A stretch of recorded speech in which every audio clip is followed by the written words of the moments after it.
What is certain about the night of October 11th, 1973 is this. When Charles Hickson and Calvin Parker Jr. arrived at the sheriff's department in Pascagoula, Mississippi, they were frantic. They told authorities they had just been abducted by aliens.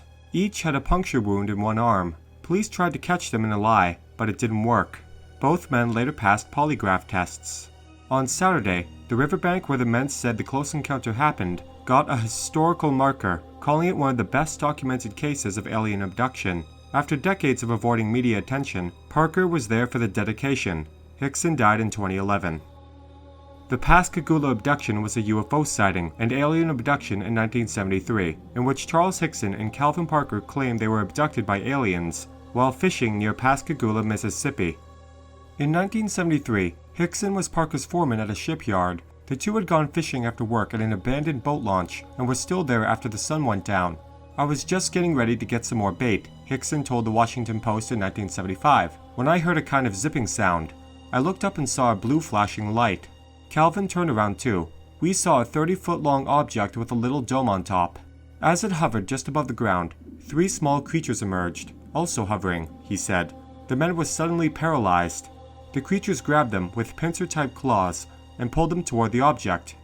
I floated inside," Parker told the Biloxi Sun-Herald in 2018. Hickson said they were subjected to a physical examination by something that looked like a big eye, a constant mechanical sound buzzing the whole time, and then they were dropped off, right back in the dark delta where they started. Hickson found Parker standing up, arms raised to the sky and screaming, he told the Post. They ran for help.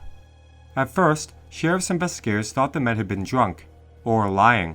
After interviewing the men, they left the room with a recorder secretly taping, hoping to catch the pair dropping the act as they left, but they didn't. They kept on talking about what they had seen and how scared they were.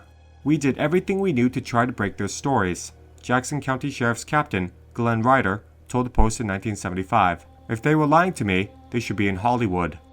Overnight, it was national news. There were news conferences and cameras thrust into their still stunned faces. A UFO investigator from Northwestern University flew down and said their story checked out. Some skeptics called them liars. Believers flooded into Pascagoula by the thousands, wrapped in aluminum foil, and sitting all night on the hoods of their cars, waiting for visitors from another world. Hickson was 42 at the time and was well known in the community, so perhaps he felt more able to handle the media crush. He recounted the experience to anyone who would listen.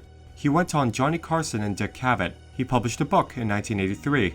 Parker, on the other hand, was 18 or 19 when it happened. He had just arrived in Pascagoula from an even smaller town and had planned to earn some extra money before returning home to get married. He told the media he had passed out at the beginning of the whole affair and couldn't remember what happened. That was the only lie he told, he said to the Sun-Herald in 2018. In fact, he did remember what happened and was so afraid that aliens had infected him with something that when he got home from the sheriff's department, he took a bath in bleach. Within a few weeks, he skipped town. He got married and picked up work in oil fields. If someone at a job recognized him, he would quit. If Hickson was trying to get rich from this story, it didn't work. Parker told the Sun-Herald that before Hickson's death in 2011. He occasionally paid the older man's electric bill. Parker, now in his 60s, slowly came out of hiding in recent years, and in 2018 published a book of his own. In March, as the city was discussing plans for the marker, new witnesses emerged, telling the Mississippi Clarion-Ledger that on the night in question, they saw an unidentified flying object with flashing blue lights going up and down the Pascagoula River. They said they kept it secret all these years because they were afraid of people's reactions.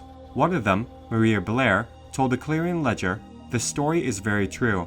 That's what has bothered me for 45 years. It's been on my mind for 45 years." Skeptical investigator Joe Nickel wrote that Hickson's behavior was questionable and that Hickson later altered or embellished his claims. Nickel speculated that Hickson may have fantasized about the alien encounter during a hypnagogic walking dream state, and suggested that Parker's corroboration of the tale was likely due to suggestibility, because he initially told police he had passed out at the beginning of the incident and failed to regain consciousness until it was over, a claim supported by Hickson during his "to tell the truth" appearance. The trained policemen seemed pretty convinced these guys were telling the truth. In hindsight, there wouldn't be much to gain from spinning such a tale. Either both of these men were crazy, or they saw something that fateful day. Sure, some details might be sketchy, but it would be stupid to dismiss this whole thing altogether. What do you think?